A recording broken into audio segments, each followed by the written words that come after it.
Today is October 21st, 2017, and we are at the Community Media Center in Westminster, Maryland.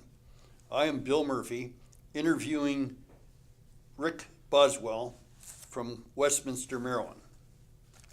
Rick, tell us what war you were in and what branch of service that you served in. I was in the U.S. Army in the Vietnam War, served there from 1969 to 1970. My specialty was military intelligence. Were you drafted or did you enlist? I volunteered on the basis of my ROTC program that I had been involved in at Western Maryland College. And I think just about everybody from my class wound up going to Vietnam. Were you enlisted or were you an officer? And I was an officer. As part of the ROTC program, you would graduate as a second lieutenant from Western Maryland. Were you living here in Westminster at the time? No, at that time I was, I had finished college and I was waiting for my orders. I knew where I was going, and I was living at home with my mother and stepfather in Anne Arundel County because my duty station, my school, was going to be Fort Holabird, which was in Dundalk and very close to Brooklyn Park where I grew up. I had just returned from what they call boot camp, which was Fort Benning, Georgia. And so I stayed there at my parents' home until I went to intelligence school at Fort Holabird. Okay. Why did you join? Why? The reason I joined were, I guess, twofold. One, at that time I had a deep sense of belief in what we were doing was to preserve our country as a bloc against communism in Southeast Asia. And two, I saw the handwriting on the wall that everybody who could not get some kind of deferment was going to be going to Vietnam. So I figured if I'm going to go to Vietnam, I might as well go as an ROTC officer. I got $50 a month for books while I was at Western Maryland, and I would come out as a lieutenant. I'd rather go in as an officer as opposed to an enlisted man.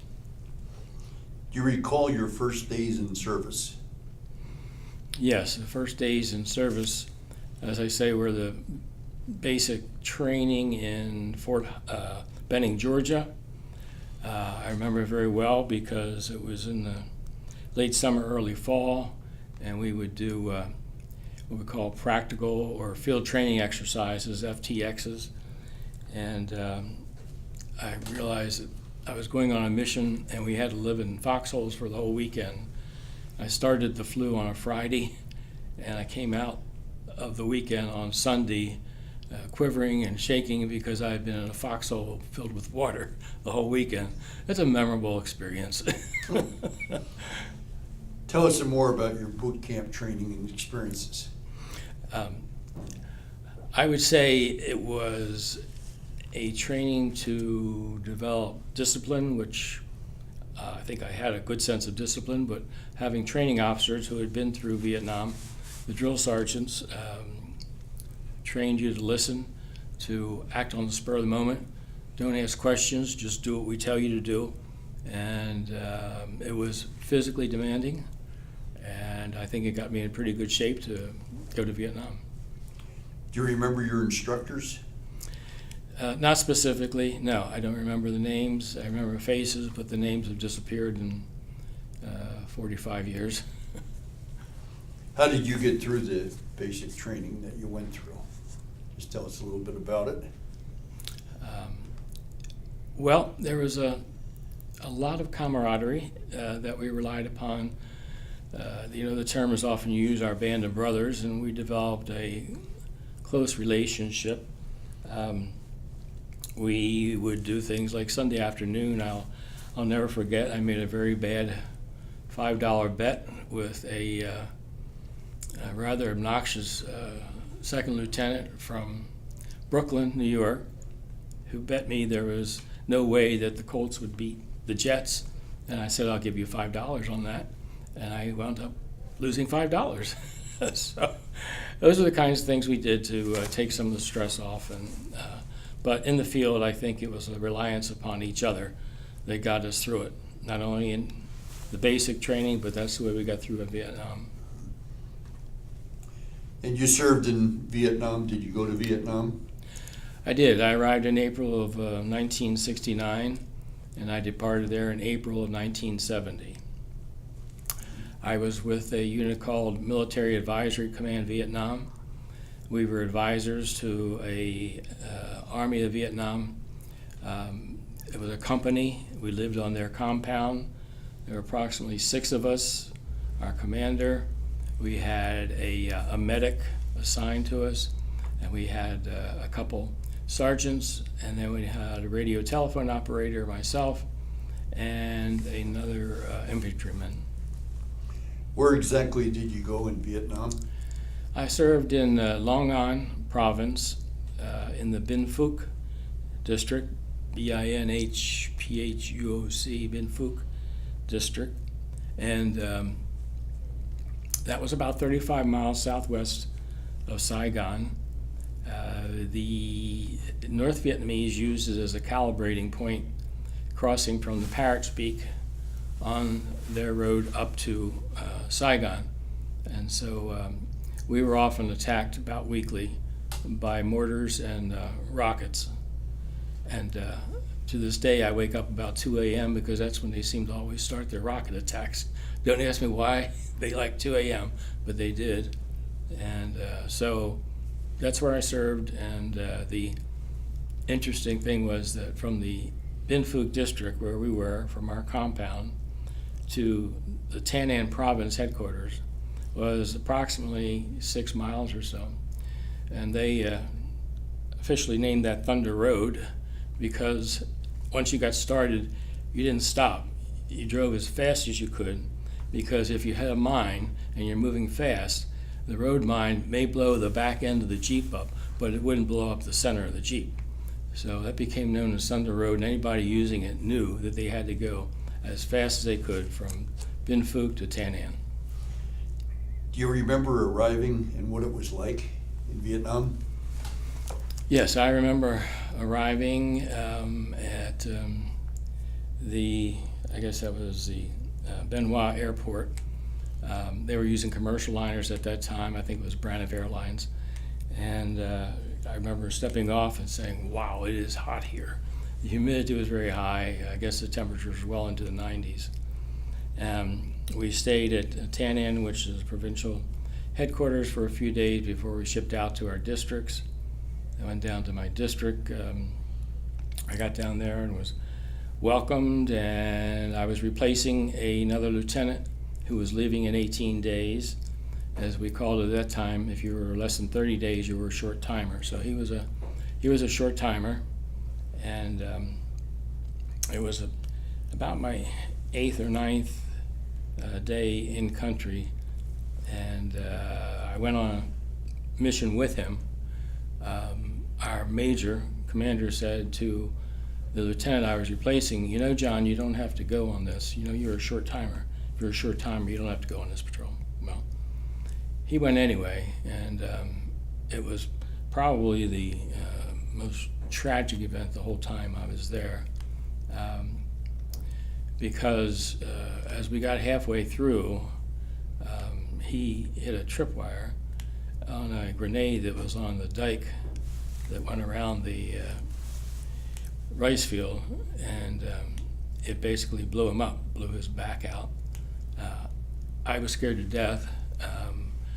I was not killed for, I think, the very amazing reason of, 1, God's grace, and 2, I was having a hangover from the previous day, which was a welcoming party to welcome me to the district.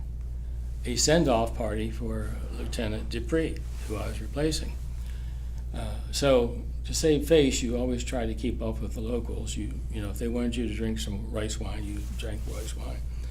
Well, I didn't drink much rice wine for me to be having a hangover, and halfway through the operation, I couldn't keep up with them because we were going through the rice paddies, and if you've ever tried walking in heavy wet snow, that's the comparable. It was up to my knees, and I just got tired, and I said, John, I cannot keep up with you. So John said, just stay back with the radio telephone operator. So I stayed about 30 to 40 feet back, and so when he tripped the wire and blew himself up, I got blown over, blew out my glasses, I got some shrapnel, lost hearing in both ears, and was just scared out of my mind at that point because I didn't know if there was going to be any ambush following up this trip grenade. And it was one of those things that when I got back to camp, the major said, you know, Lieutenant, this is like falling off a horse. You're going back out in the field on Friday. And so on Friday I put it aside, went back out, and went out for once a week for the rest of the year. Were there many casualties in your unit, Rick? In my particular unit, the only casualty that I had while I was there that I saw was the lieutenant that I was replacing in my unit. Now, at up in the provincial headquarters, we lost our commanding colonel, who was shot on a raid across the river from Tan An when the Viet Cong attacked Tan An, the province headquarters. So he was killed. One of my other friends from another unit was killed. So I was in a lot of combat. I didn't enjoy it. The funny part of that was when I went to Western Maryland College, I had a sergeant who had been through Korea and Vietnam. And I said to the sergeant, you know, I don't particularly find myself to be a heroic person. What branch would you suggest that I take to be in? And the sergeant said, Rick, you really ought to be in military intelligence. They're always in the rear echelon. They never get out into battle. I said, well, that sounds like a great idea to me, Sergeant. So I signed up for military intelligence. I get to Vietnam, and I find out that everybody there is an infantry officer. So surprises happen when you're in the Army. You were in military intelligence. Prior to your going to Vietnam, did they give you any language lessons like in Vietnamese or anything, or not? No, they did not. If you wanted to go to extended training, you could sign up for an additional 2 years, and they would send you out to California. I think it was Presidium, where they had the language schools. But that required, I think it was either 6 months or a year's sign on for additional time. So we really didn't have any Vietnamese training. We did have some socialization questions. One of our instruction units was on Vietnam and the Vietnamese people, and how to treat them, and how to, you know, if they offer you to come over for a dinner at their house and you're with them, that you should go with your counterpart and have dinner with them. If they offer you a drink, regardless of what it tastes like, drink it to be a sociable person, and let them know that you like them and they will like you. You say this was approximately 1970? Yes, 1969 to 1970. Yeah. At that time, that was prior to the big blow-up that they had the Viet Cong. The 1968 Tet, it was just after that, the year after the 1968 Tet offensive. And there were still pockets of exploded buildings downtown Saigon. Occasionally I would have to go to Saigon for intelligence training, and the buildings down there were still, many of them blown up and in rough shape. Tell us about your most memorable experiences when you're in Vietnam during this time. Well, the ones that flash back, of course, are the time that you're in battle, because they just imprint on your mind. I can talk about it distinctly now, and where I was, this is 45 years ago, when we had cornered a division of North Vietnamese regulars who had crossed the river, and we had surrounded them. And our point was a Vietnamese cemetery. It's the only thing we had to hide behind were the headstones on the cemetery, because obviously in Vietnam you buried people above ground. And I remember distinctly the fire that we were taking. The South Vietnamese Army, in my opinion, were doing a great job listening to their commanders. We were under heavy fire. There were tombstones exploding all around us. One of the South Vietnamese had gotten injured pretty poorly. We needed a medevac, and our major, our commander, called in the medevac, and in 99 out of 100 times, there was no question that the medevac came in just as you requested. However, this was a large NVA contingency, and they were firing at the planes and the helicopters. We had called in for air support on the other side of the river, so there were bombs going on. There were jets bombing from both directions and strafing the North Vietnamese and keeping them on this side of the river toward us so that we could attack them. The major called in for the medevac for the severely injured South Vietnamese soldier, and I remember hearing the radio from the pilot, the helicopter pilot, who said, "Major, it's too hot. It's too hot for us to land. We cannot come down." And I remember our major with bulging eyes looking at the sky and yelling and saying, "Get your ass down here. Get down here right now. Get the hell down here, and I mean it. You're under orders, or you're going to wind up being written up. And you're going to wind up going before a panel if you don't listen to my order to get down here and pick up these soldiers." Within 30 seconds, the helicopter landed, and we took out the injured South Vietnamese soldiers. All right. When you were in Vietnam, were you awarded any medals or citations at that time, Rick? I had the standard citations for going over, which is the Army Commendation Medal. I had Bronze Stars with a cluster. I had an award from the Vietnamese Cross of Gallantry. I had the Purple Heart. I can't think of any others that were particularly important to me, but the service medals that everybody got. Yeah, as a fellow veteran, I know a lot of the veterans that have medals, not Medal of Honor, but various medals. Most of the time, they don't even want to talk about it. You know, they're very humble. You feel that that's with the veterans that you know, the same feelings? I do. I think it was a special time, but it's not something that they want to walk around bragging about. I feel the same as they did, and that is I was assigned to duty. I love my country. My country said to go do this, so I did. Monday morning quarterbacking is great when you look back at it and say, wow, was this really worth it? But when you're in Vietnam, you don't have that bigger picture. You don't have a panoramic picture of what's going on in Paris, and they're fighting over the size or shape of a table. You're on a day-to-day basis fighting a war, and you're trying to stay alive. And so you don't get the big picture of what's happening in the larger units or the strategy or tactics that are being used by General Westmoreland or General Abrams.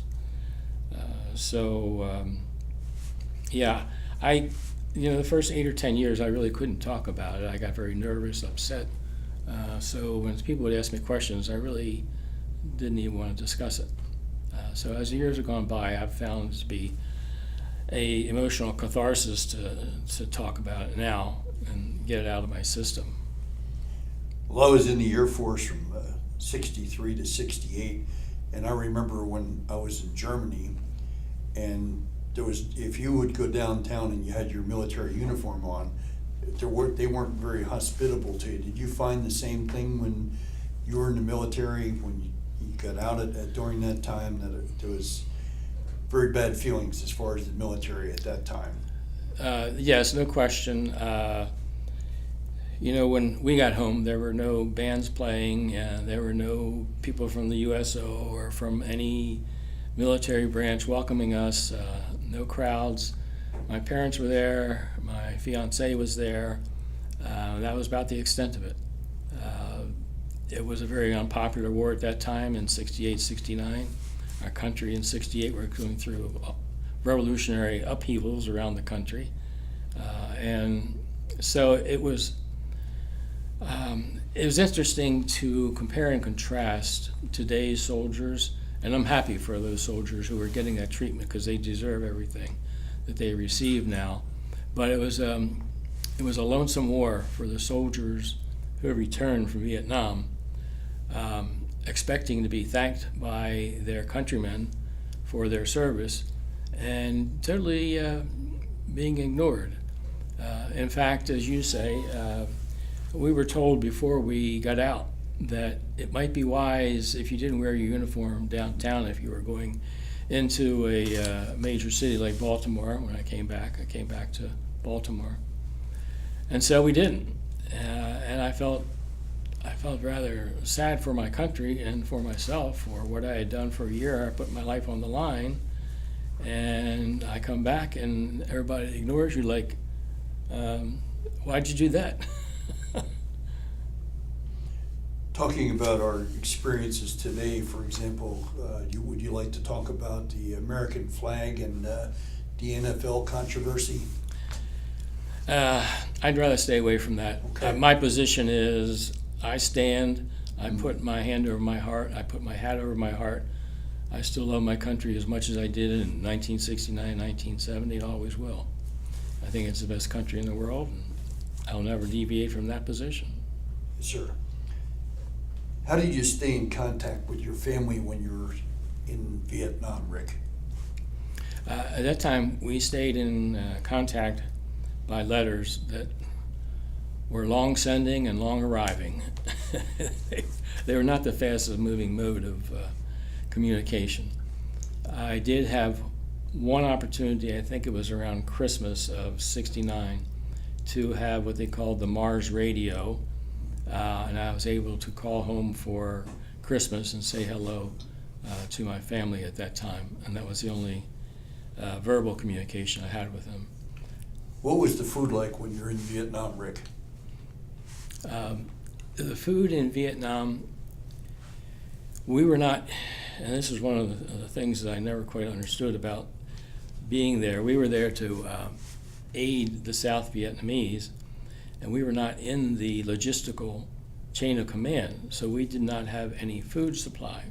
However, we were within driving distance of a 9th Division American base camp, and they provided artillery support for us when we came under attack.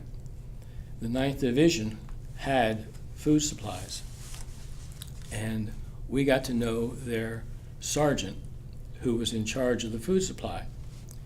And because he never got to go out into the field, we would bring him little memorabilia like a Viet Cong flag, pictures of Ho Chi Minh, and in return for which we would receive a box of 50 pounds of bacon. Now you have to remember there are only 6 of us, so that might tell you how long we had bacon that week. We ate a lot of bacon to eat up the 50 pounds. Did you ever feel any pressure or stress when you're in Vietnam, Rick? Yes. The fear factor of not knowing where mortars and rockets were going to land at any particular time, and if you were going to be attacked. We did receive several attacks on our compound by Viet Cong, what they called sappers, Viet Cong sappers, who used what were called Bangalore torpedoes, who would put them under the concertina wire, blow up the concertina wire, and create a hole for the Viet Cong to come in. And thank God we had a tower that had a 50 millimeter machine gun in it. And to this day, I do not have any recollection as to who the sergeant was from the Vietnamese army who ran up to that tower and just unloaded 50 millimeter caliber rounds on that breach in the concertina, because unfortunately the piles of bodies just reminded me of looking something like Antietam. There was just piles of Viet Cong bodies where they had breached the concertina wire, were coming through.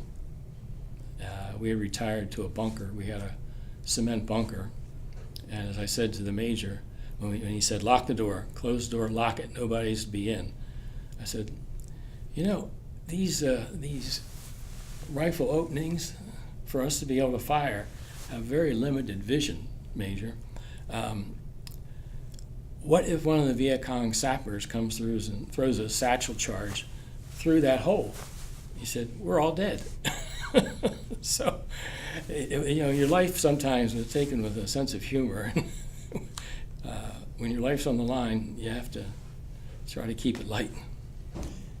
What did the troops do for entertainment, Rick, when you're in these dire circumstances?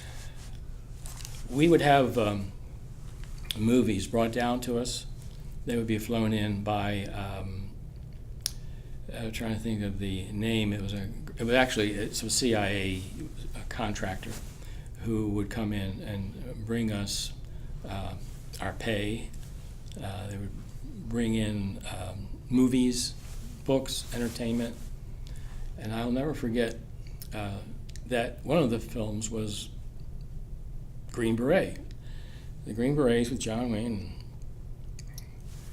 Our projection man had just turned the movie on when the first rocket landed outside the compound. And we all looked at each other and said, "How did they know we were going to watch the Green Berets tonight?" So, yeah. So the entertainment was movies. Because we had some regular Army officers there, we had some very good card players. And some of them liked Jim Beam. And so we would go well into the night playing cards and Jim Beam.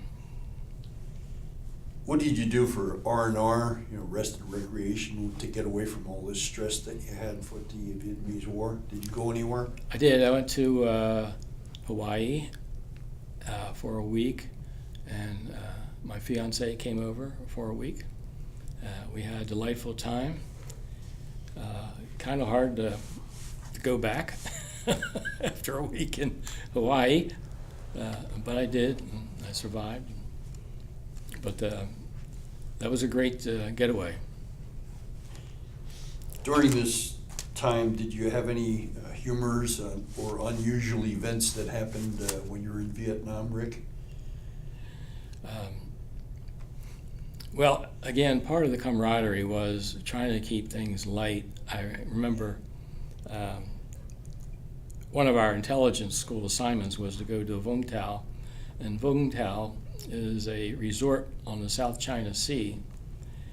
And one of my intelligence captains was there at the same time, and we were talking about how far out you could go and swim, because it was warm water. It was a really delightful beach, and the captain was rather heavy set, and I will never forget saying, his nickname was Buddy, and we all said, "Buddy, you're so damn fat, we think you could go all the way out, because whales have this great ability, because of their fat level, to stay on the top." So that was the kind of humor we had with our compatriots. Do you have any photographs from your time in Vietnam, Rick, that you brought back with you? I do, but I didn't bring them with me. Mm-hmm. I do. Do you look at them a lot? Remember back, how did your mind feel? In other words, how did that affect your life in the future? I think it affected my life in the future of, I do have one thing I brought with me. It's sort of my mantra, and I sort of try to live by this,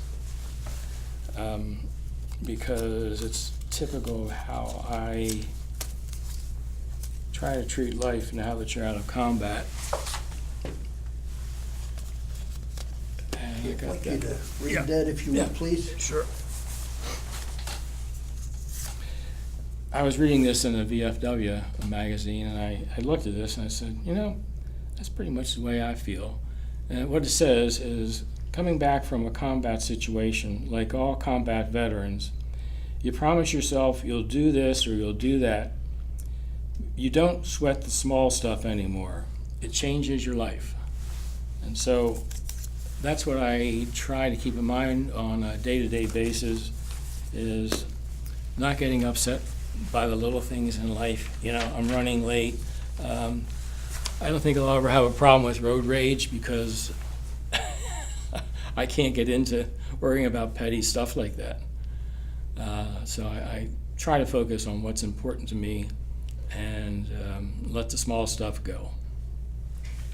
Tell us a little bit about when you got out of the military, of what you did post Vietnam. Post-Vietnam, I came out and I was advised about the GI benefits. And I had worked for the telephone company. At that time it was called Chesapeake and Potomac C&P Telephone. And my mentor advised me that, Rick, working for the company, if you like 9 to 5, they pay you well, you get good retirement, etc. But it seems to me you may not be satisfied intellectually staying here. Try something else. I said, what do you recommend? He said, well, I went to Wharton and I got my degree there, and I'm probably going to get out of the telephone company soon and go into investment advising. I said, well, I do have the GI Bill. So I used the GI Bill. I applied to law school.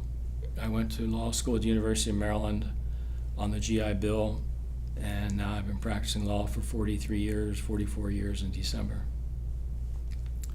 So that's how I use the GI Bill. Do you think your days from the military really helped you as far as in your career, law career? I do, in the standpoint of being organized, disciplined, methodical.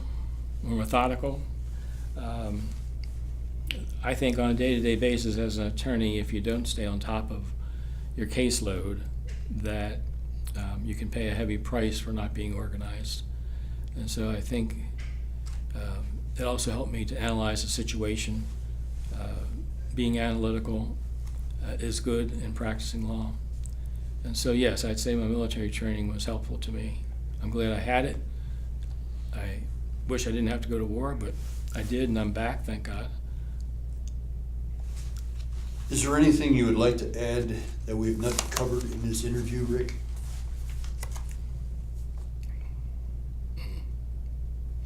No, I just appreciate the opportunity of having a chance to tell my story as to what I did and what I went through. As I said, I find it to be emotionally helpful for me. I came back with PTSD, and it's been advised by my counselors to talk about it as often as you can, and it will help relieve some of the stress of PTSD. Well, thank you very much, Rick, for coming here in the Community Media Center for the Veterans Oral History Project. And we thank you for your service. And today we're fortunate because of people like yourselves, veterans like yourselves, that we have the freedom, what we have in the United States today. And in closing, thank you. Thank you.